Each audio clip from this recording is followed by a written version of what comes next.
on this spring day in the Triangle. It's been a nice change of pace after all the snow. So a little bit about me before we get started for those who don't know me. My name is Catherine Tuttle, and I'm the career coach for the UNC General Alumni Association. And I have 10 years of experience working in higher ed with alumni from all of the local universities, Duke, NC State, and now UNC. And I'm thrilled to be here today to talk about graduate school interviews. We decided on this topic because I feel like the first couple months of the year, that was a lot of the appointments that I was getting requests for. So we've got a lot of alumni who are applying to grad school and getting interviews, which is wonderful. And the interview process is nerve-wracking. Most of you probably haven't interviewed in a while for a job or a graduate school program. So we're uneasy, we're unsure. And so today, what I want to do is go over some general information in terms of how to prepare, but then also kind of get into some of the common questions that come up during a grad school interview and how to approach them. I realize we might have some folks who have logins, so we'll check in as we go, but those who are on the line, I am happy to take questions throughout. So please feel free to chat those questions in the chat box. Marcy will let me know if we need to stop and take those as we go. So if you're on this webinar or listening to this recording, congratulations, because getting an interview is a huge step in terms of getting closer to acceptance in a graduate program. And it is most definitely a sign that the admissions committee likes what they see on paper and wants to meet you in person. It's really your opportunity to show that admissions committee that you are someone beyond the GRE score, the GMAT, the GPA, all those technical requirements. And it's your job as the interviewee to reiterate the themes that you've laid out in your application and to be clear that you've thought through why you need a degree from their institution. The interviewer, whether it's a faculty member, whether it's a current student, a member of admissions, or an alum, their goal is to determine who will be the best fit for the school. So who will add value as a collaborator, as a mentee, as a mentor, and then ultimately as an alum. So what I want to help you guys do is anticipate the questions that you're going to get and practice responses beforehand, because you certainly don't have to be perfect in an interview. That's not what they're looking for, but they do want to see well thought out answers to questions that you know you can expect. And we're going to go over those very soon. But in the meantime, I want to review a few things with you, things that I get asked quite a bit when I have these coaching sessions with alums to prep, and also just things to keep in mind in general. So the first one is that the interviewer, as I said, will likely be a faculty member, which is very common in the healthcare field in particular, an admissions rep or a current student or alum. And in most cases, the interviewer has not read your entire application. So this is called a closed interview. They have not read your entire file. That means they haven't read your personal statement and looked at all of your supplemental materials. They haven't seen your recommendations or other things. They have only seen your resume. So they are going to ask a predetermined set of questions that they ask all applicants or interviewees, and then provide feedback to other members of the admissions committee. And then from there, your application gets evaluated further and a decision will be made. In general, again, we want to reiterate the themes from your application. We want to show a genuine excitement for the program, and you want to be able to connect with your interviewer. And one more thing I want you to keep in mind, and people forget about this, is that you are also being evaluated in terms of your interaction with other applicants. And that can be in the waiting area when you're checking in or waiting to get called back, or as part of a group interview, which, given the collaborative nature of many graduate schools, this group interview is becoming more popular. Get a slide to go over. There we go. So in terms of general preparation, I want you to start by reviewing your application prior to the interview. It is very likely that it has been weeks, if not months, since you submitted that application. So your essays, your resume, your recommendations, etc. So you really need to refamiliarize yourself with the material. And the good news is that when you're doing this, the material you submitted really should provide a lot of the answers to many of the common questions. So we want to build on what you've already submitted. It's going to save you a lot of time in your preparation if you review your materials first. Another thing to keep in mind, if possible, or if the information isn't provided, oftentimes they do let you know who will be interviewing you. If they don't, I would ask. It's always nice to know that information in advance, and you can do a little research on the interviewers, get an idea of their backgrounds and interests, and this is particularly helpful at the end when you have the opportunity to ask questions. Programs often schedule several individual interviews. So you might meet with a faculty member, an admissions counselor, an alum, and then there's also the potential that you would have a panel interview. And in this case, 3 or 4 members of the admissions committee will interview you at the same time. And when you're sharing responses with a group, remember to try to make eye contact with everyone when you provide your answers. So certainly, whoever asked the question, kind of direct your response initially to them, but then scan the room and make sure you're making eye contact and picking up on nonverbals from others. And then because teamwork is essential in so many professions and programs, they may want to evaluate your ability to work together with other applicants to complete a task. So if you find yourself in this type of interview, like a group interview setting, it's really important to actively participate. It's really important to actively listen to the people that you're interacting with, to build on what they're saying and collaborate well with others. If for whatever reason there is an optional group interview to participate in, and this is becoming more common in business schools in particular, I would definitely encourage you to participate. It kind of gets to that fit piece when they see you interacting with a group that reiterates communication skills, collaboration, all of these things that are hard to put into an essay per se. So, I know you're all just wondering what these questions are and hoping I'll get to the point. So here we go. I want to jump into these and go through them because these are very important. In almost any scenario for a graduate school interview, you will get these 4 questions. They're pretty standard, whether you're applying to an accounting program, a business program, med school, public policy, any of these programs, you're going to get these questions. So this first one, open-ended, tell me about yourself, provokes so much anxiety. Believe me, I get it, because it is just that, very open-ended. So I want you to try not to overthink it, and we're going to talk through the key points here. So what you want to do with this question is to walk the person through your resume, starting with your education, then moving into your professional experience, and finally your extracurriculars. If you want, you could start by explaining where you're from or where you grew up and any interesting personal circumstances.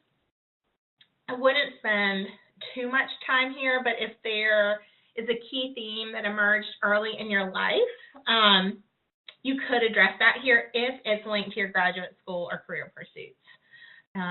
When talking about your time at UNC, you can highlight what you majored in and minored in, and why you made those choices.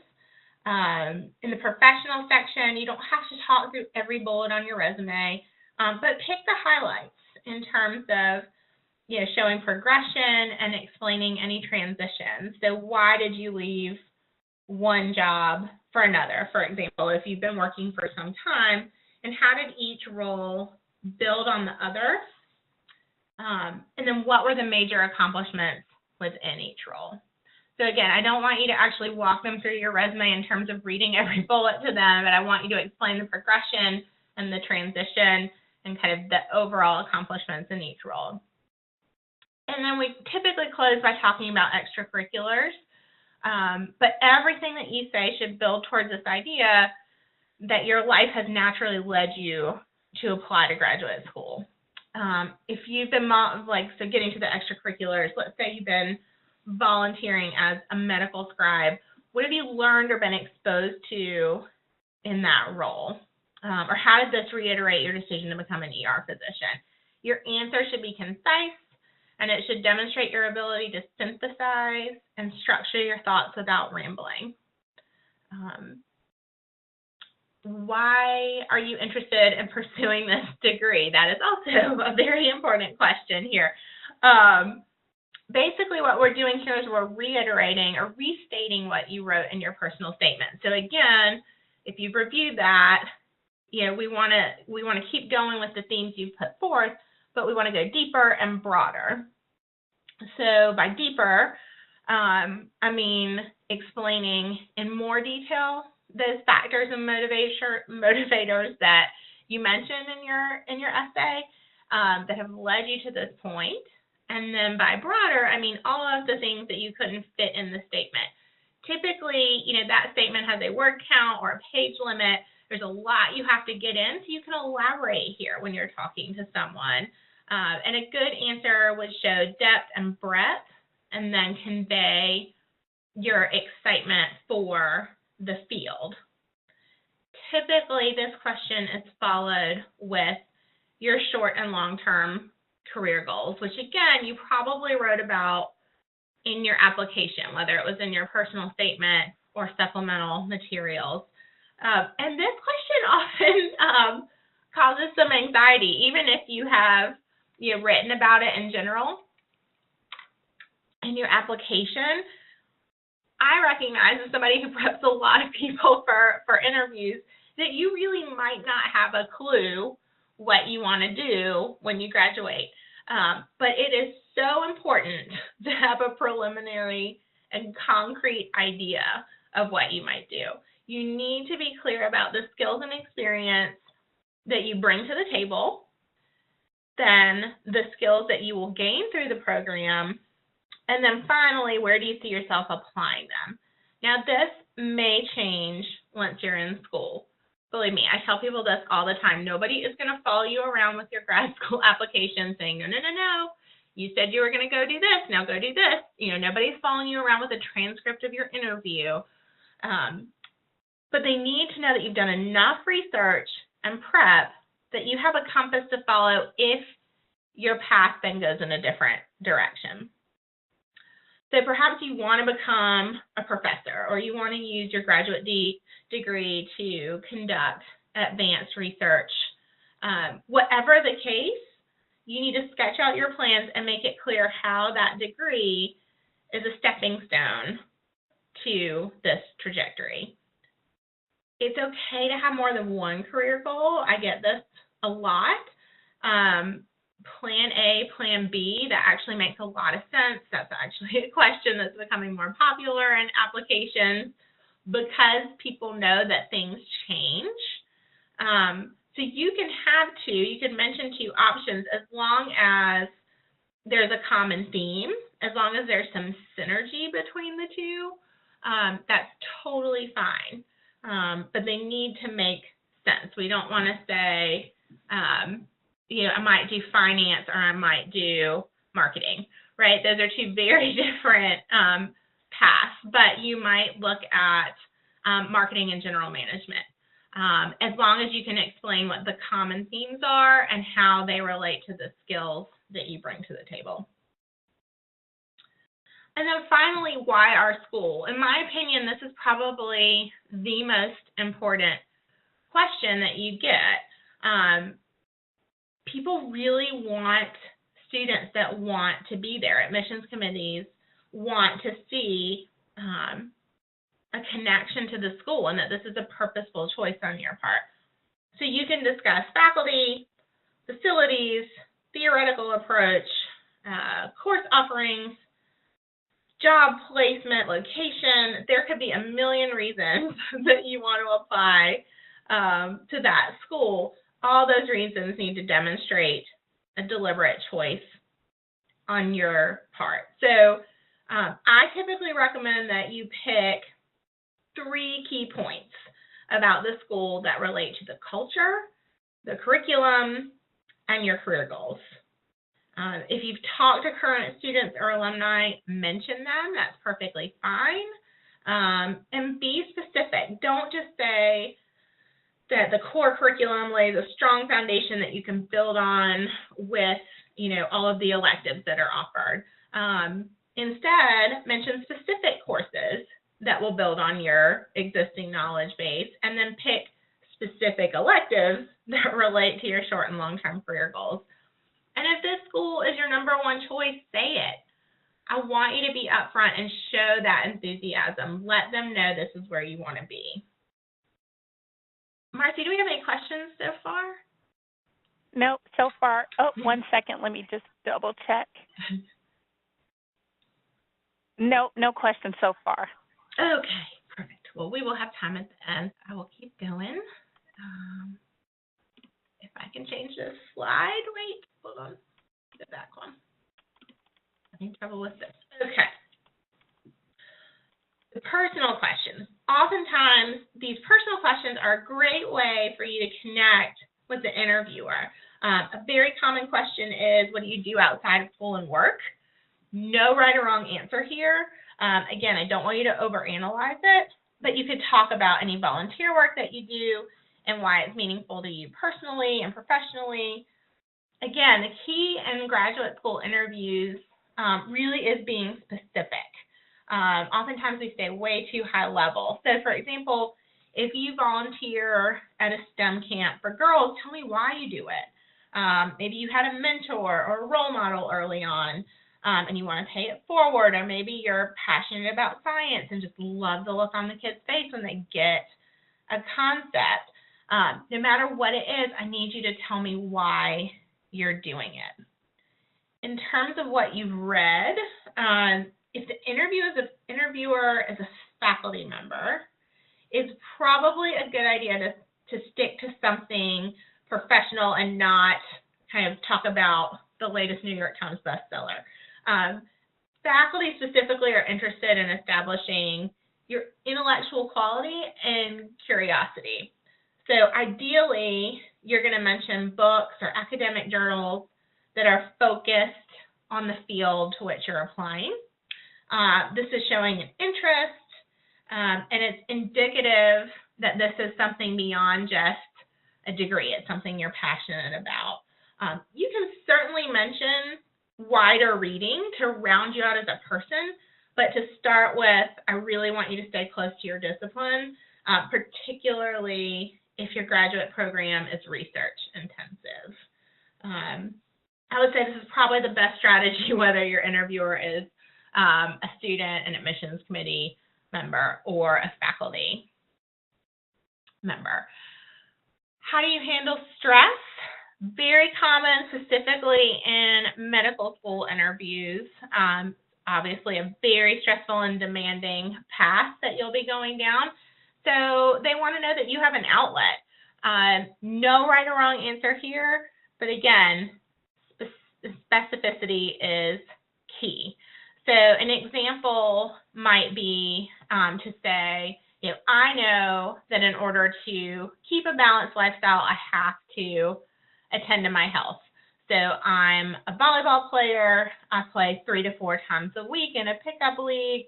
I noticed your school has a great gym, and that will be, with volleyball courts outside, and that's a perfect fit for me, a great bonus. Also love to cook, specifically Thai food, and tend to have small dinner parties once or twice a month to make sure I'm getting some socializing in. So not only are you answering the question, but you're bringing in some personal elements that might spur a personal conversation, which is always nice.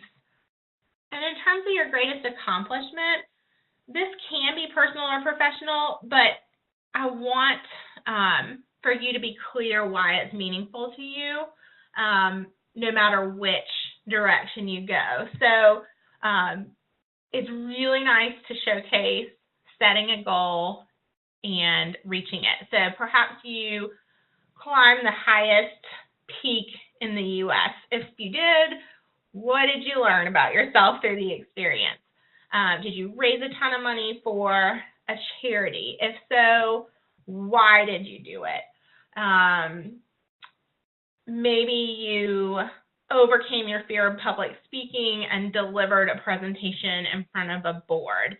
If so, how did you do it, and what did it feel like when you accomplished that goal? So again, giving me the detail to really connect with you on a personal level. Now, the tricky questions are anything that could have a negative connotation to them. So weaknesses. Tell me about a time you failed, when you disagreed with someone. People get so worked up about these questions, and I get it. It's hard. It's hard from a self-reflection standpoint, and it's hard to stay positive when you're answering those questions, so that's a really important thing to do.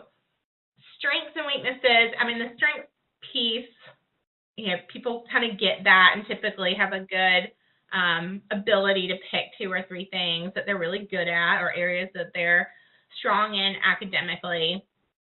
The one thing I would say here is to pick 1 or 2 things that relate to the values or the culture within the graduate school that you're applying to. So let's say the program really stresses teamwork, which is quite common. Then maybe you talk about your ability to thrive in team environments, or your ability to connect with people. If they value diversity, maybe we talk about how you adapt well and enjoy working with people from different cultures, or enjoy learning about different cultures. The key is to be specific and not just provide that high-level overview, but then a specific example to back it up. And I'll give you an example in just a second. For weaknesses, the interviewee or interviewer here really just is looking to establish that you are self-aware enough to recognize that you are not perfect and have identified areas for growth. From there, it's really how you have learned to adapt and adjust and kind of address those weaknesses. What I want you to do is make sure you're not picking anything that would be detrimental to your success in the program or professionally. And again, the key is really to just address how you have overcome this weakness. So, for example, you might talk about strengths being your passion for the subject matter. And you might say, as I mentioned earlier, I really, I spend my extra time, collecting specimens, and I have a great attention to detail. I get very positive feedback on my knowledge of animal behavior. One weakness is that I can get caught up focusing too much on the details. So, for instance, I've been known to work for 3 hours on one sketch of a specimen. So I'm addressing this by allowing myself a set amount of time to work. So, for example, Now I set my alarm for 45 minutes when I begin a project, and when that alarm goes off, I stop or take a break, and it's been working well so far. So the strength is a passion for the subject matter. The weakness is that I can get really kind of bogged down in my work, so I set a timer to go off and help me, so I'm not obsessing over perfection. Now, applying to other schools, people hate this question. It is a delicate question, but it comes up quite a bit. And I get it. The fear is that if you answer, you're admitting that you're interested in more than one school, but that's common. Most people apply to multiple programs, and that's totally fine. We don't typically put all of our eggs in one basket when we're applying to a graduate program. But it's also an opportunity for you to reiterate why this school is the best fit for you. I also want you to think about, if you're going to mention the other schools, if they really want specific names, I would think about in advance other schools, other peer institutions that have a similar focus academically in terms of their curriculum or their research, and in terms of their culture. So you might say, I've also applied to this school and this school because they also have a very strong research focus in my area of interest and a collaborative culture, but I really do think that this is the best school for me given the caliber of the faculty and the experiential opportunities to actually apply the collaborative skills inside and outside the classroom. So you're really kind of pulling it together with reiterating your commitment to their particular program. Contributing, how will you contribute to the school? If you think your background is particularly interesting, that is great. Maybe you're pursuing an MBA and you have experience in the finance field. Where will you share this knowledge with your classmates? So getting to that kind of point of being specific and showing you've done your research, are you going to apply that within a specific course, in a club, and how? Are you going to be a mentor formally and informally? And think about clubs you might get involved with or associations you may join, programs you might participate in.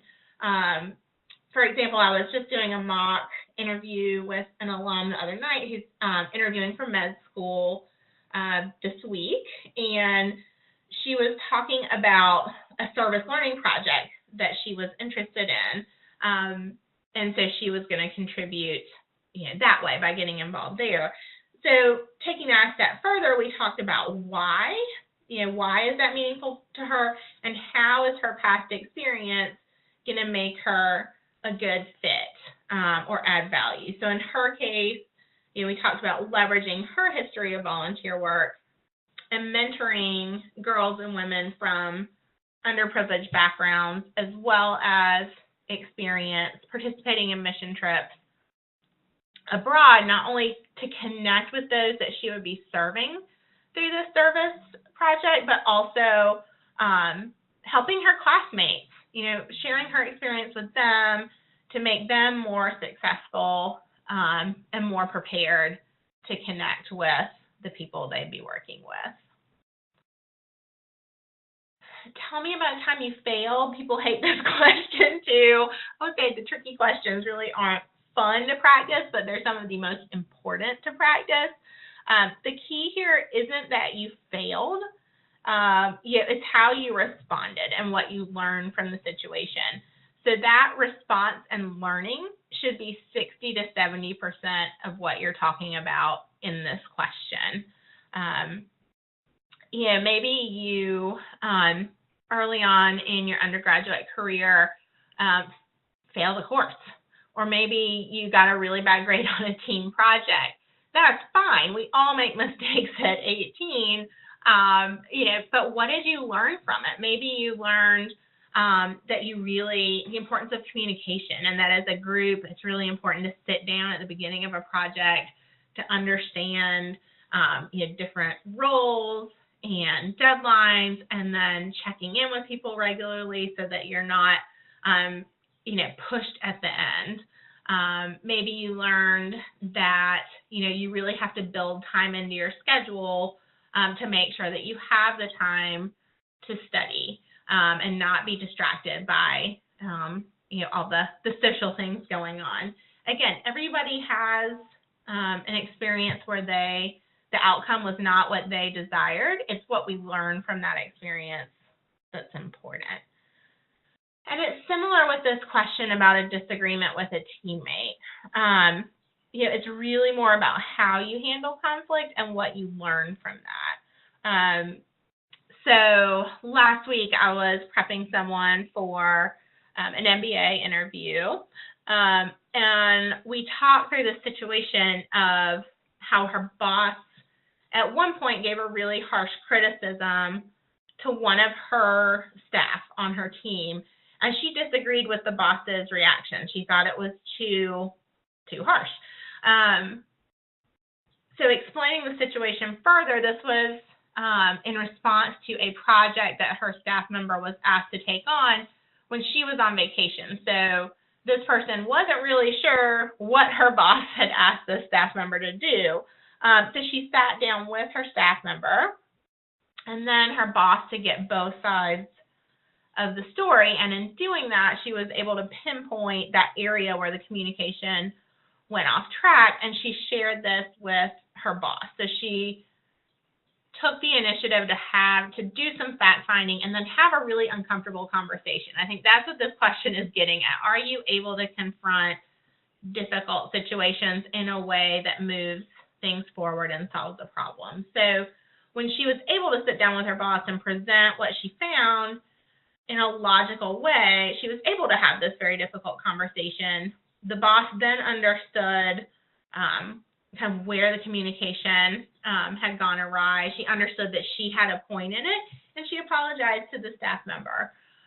So that would be an example of that disagreement question. But we really want to make sure that you are answering the question. What was the disagreement? Be very specific about that situation. What did you do, and what was the result of that outcome? And I want to share a slide here about the STAR format. And this is similar to a professional interview, but it's a tactic that works in both cases, because the best interviews are not philosophical debates about what you might do in a certain situation. Ideally, they're an opportunity for you to apply your past behavior to a future situation as a graduate student. So I want you to think of times that you were under pressure to perform, or had to work really hard to get a grade, or were faced with an ethical dilemma. And that way, when you're asked questions like, what actions will you take to ensure your success in graduate school or in a stressful environment, you can answer that question with a specific example of a time you dealt with stress in a positive way. So the STAR format stands for the S is situation, so what initially happened, the task, so what task did you set out to accomplish, what action did you take, and then what was the result. So let's kind of talk through that in a specific example in terms of a time you failed or were disappointed in your academic performance. So the situation, my first semester in college, I earned a test grade that I was really disappointed in a history class. With the task, I'm very committed to excellence and set a goal for myself to earn an A on the next exam. My understanding of the material was more important than my grades, and I was resolved to comprehend the information. So the action, what did I do? I began to review my notes on a daily basis and use timelines or charts to organize information. I met with my professor to communicate my commitment to the class and identify if he had any suggestions. I created flashcards and formed a study group, and together we practiced for the next exam. The result, I earned an A on my next exam and in the class. More importantly, I learned how to teach myself, to manage my time, to collaborate with my classmates, and persist. Okay, so this would be a way to put that question in the format. So you're applying past experience to a future scenario.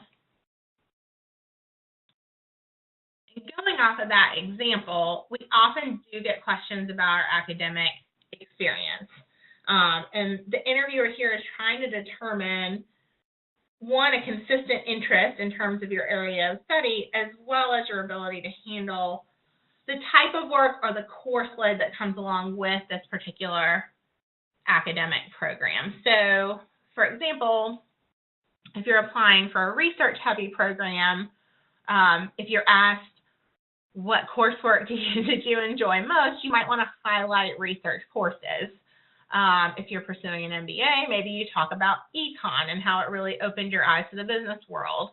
I was actually just talking to an alum the other day who pursued an MBA, and when she was telling me why, she talked about how she initially started out as a pre-med major at UNC, but then she took an econ course, and the light bulb went off in her head, and she fell in love with it. And she switched her focus, realizing that she could pursue a career in business that still maintain that connection to healthcare. So it's a way for you to tell this story and reiterate your interest and commitment to the area of study. If you did struggle, going back to that last question, that is okay. In many cases, you probably already explained this in an optional essay. So in that case, you'd reiterate those points here. Either way, if you have or haven't already addressed it, it's very important to be upfront. When you apply, you're sending your academic records, so they're going to know whether you failed a course or struggled in different subject matter. Again, the focus is on what you learned and how you made strides to make sure you wouldn't struggle in the future. So going back to that last question, we formed a study group and, sat with the professor and worked on time management. That's the key here. We all make mistakes in undergrad. We don't always know what we want or how to prioritize when we're getting to college, and that's okay. It can be forgiven as long as you show what you've learned. This is also a good time to address any coursework that you've taken post-undergrad. That could be an online course. That could be continuing education. That could be another degree. I just did a med school mock with a UNC alum who was finishing his master's in physiology at State. So to address some grades in his undergrad and science courses.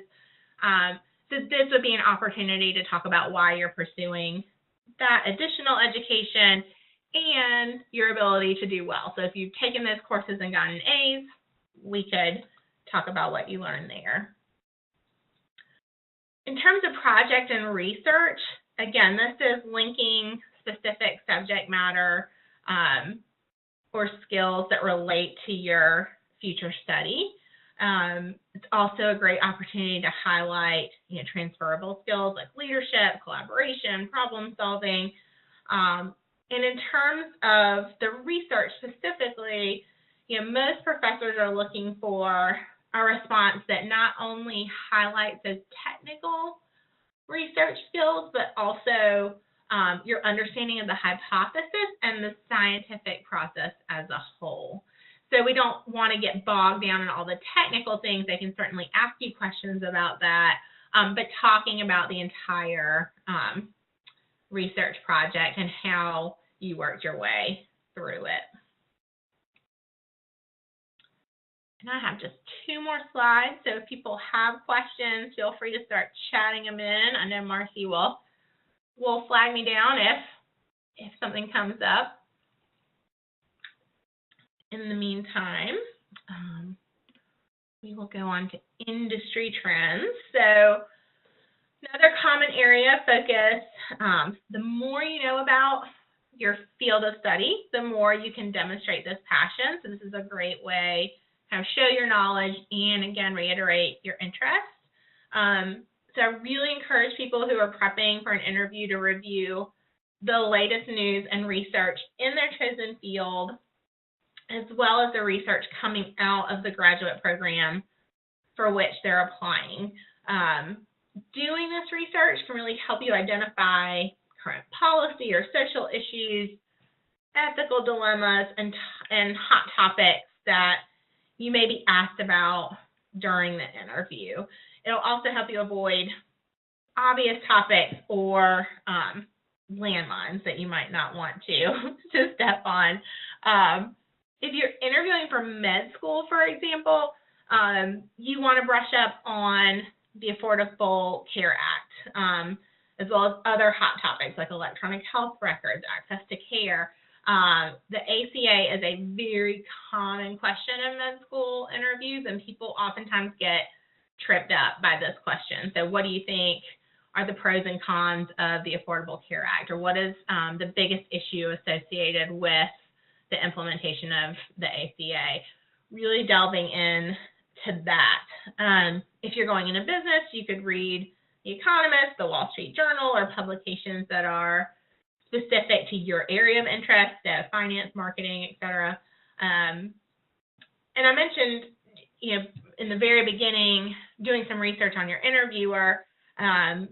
If it's a faculty member, I would really dig into the research that they're doing and what their focus area is, so that you can potentially bring that up in terms of trends or findings or kind of topics that have come up recently. No right or wrong answer here. They're trying to get a sense that you know the field and that you have an opinion on what's going on, that you can articulate in a fair and balanced way.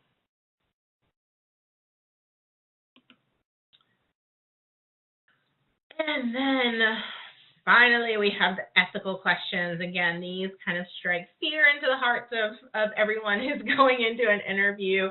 They're increasingly common.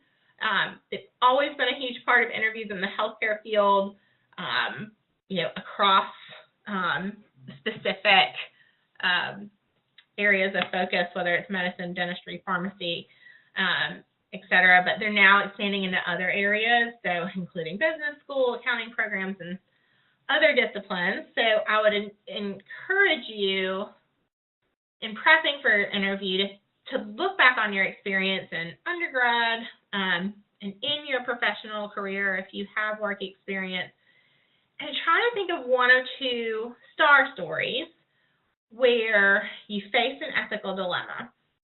So what was that situation? What did you do? And what was the result? So in this case, with these ethical questions, the result in many cases will be a lesson learned, right?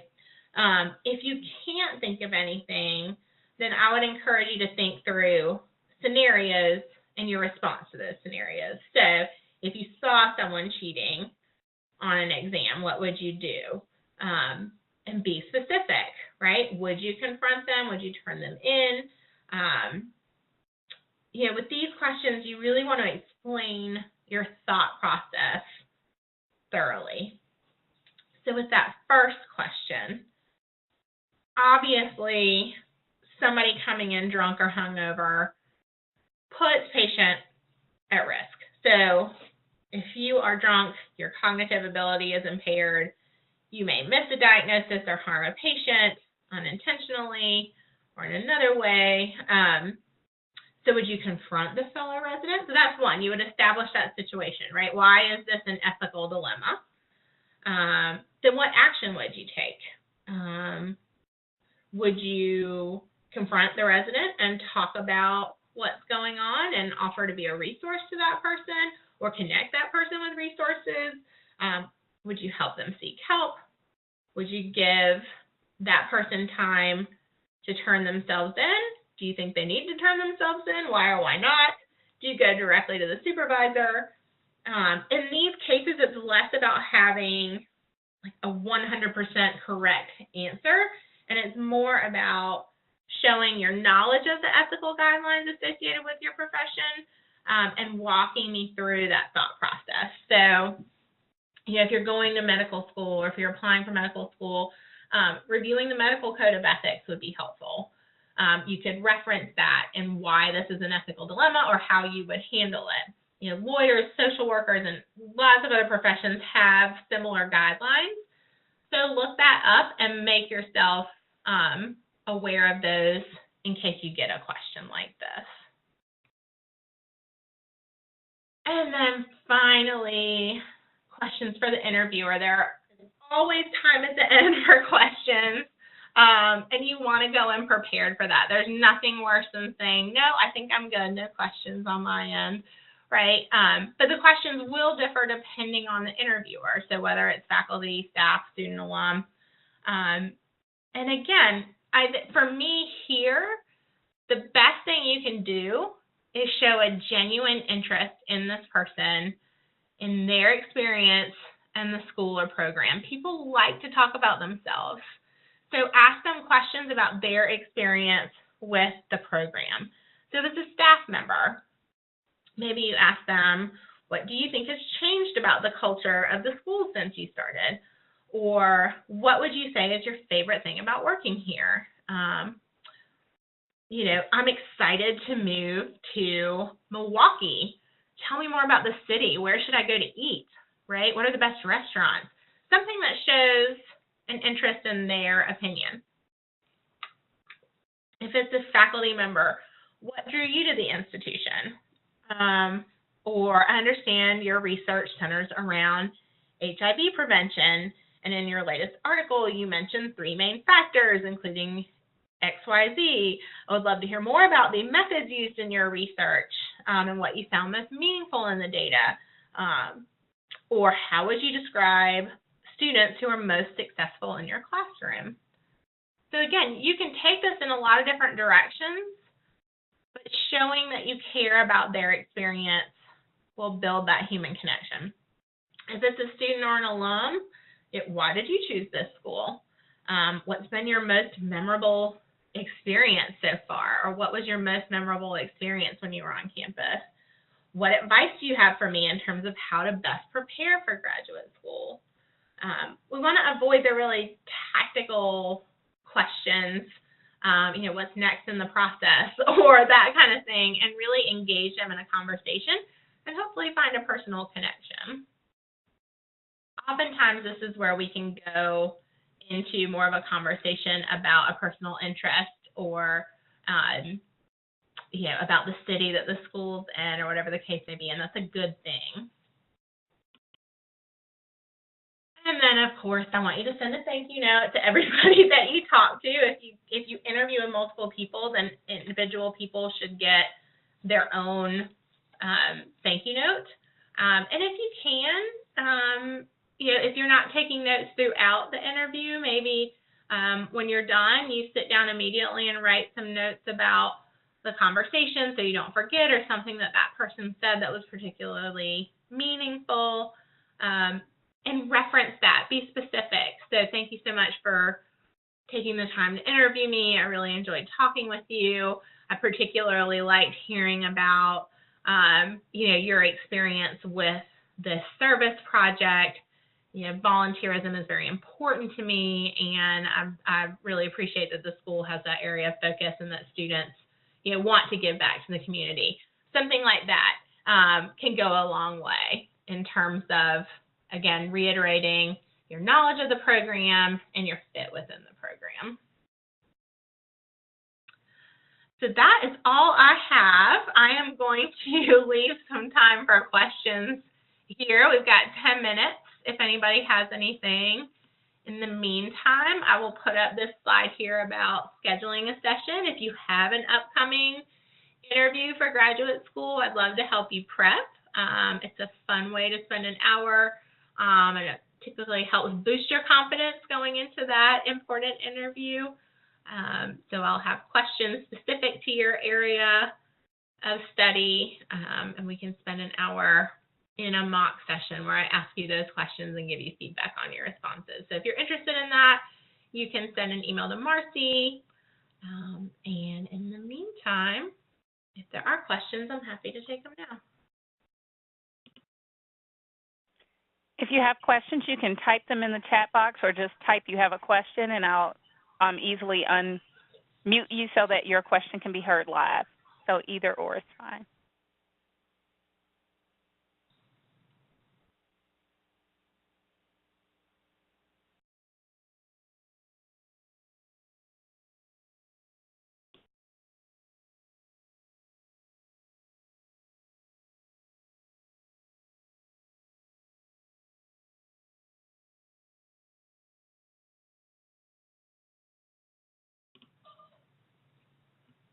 I see a question about, is it taboo to talk about financial aid, scholarships, or funding during an interview? You know, I would probably say that that's something you would be kind of researching separately and talking about, most scholarships you would have to apply for when you submit your application. And financial aid is something you would, work through once you're admitted.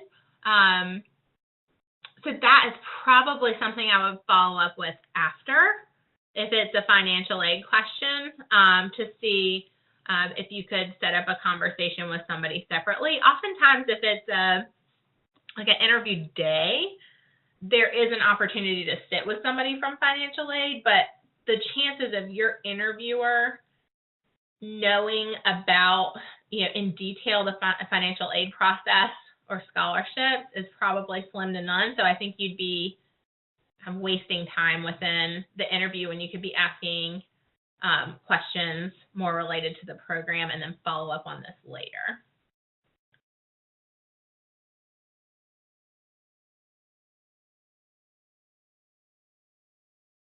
You're welcome.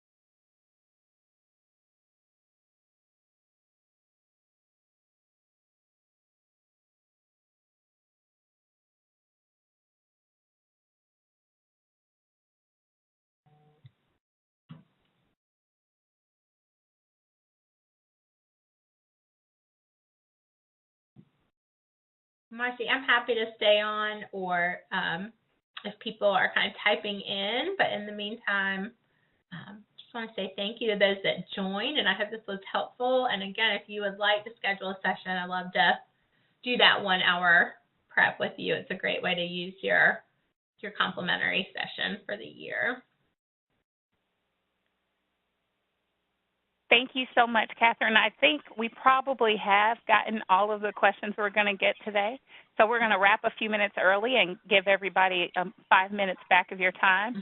As Catherine said, thank you so much for joining. If you're, well, all of you are, thank you for being GAA members. As I said, without GAA membership, calls like this and services like this that we provide wouldn't be available.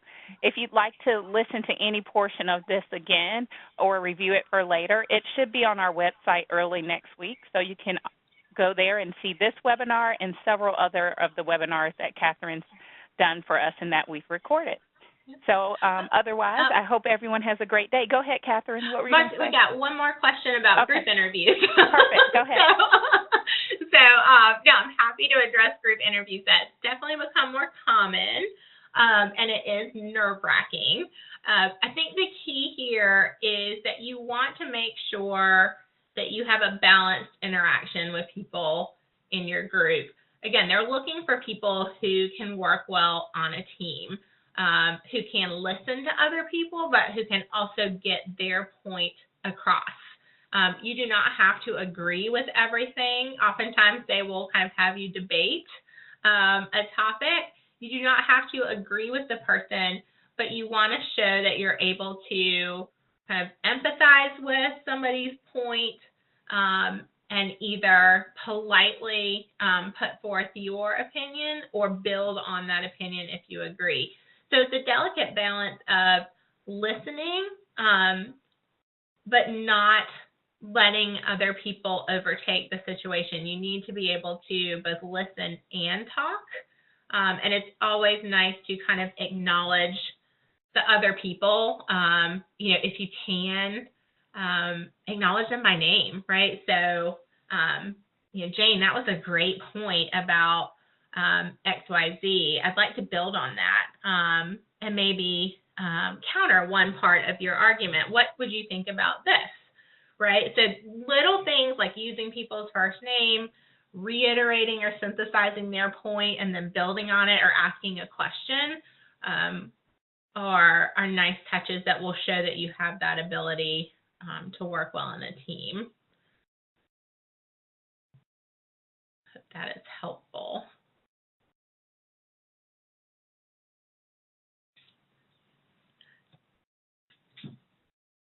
Okay, I think that is all, Marcia. I just saw that one come through and wanted to Perfect. I'm glad put you it did. out there. Perfect. Glad you did. Well, again, thanks everyone for joining. If you have any other questions, email us. And as Catherine said, she's available to set up career coaching appointments. Just email me, and I'll put you in touch. Have a great Thursday. Perfect. Thanks, Marcy. Thanks, All right. everyone. Bye-bye. Bye.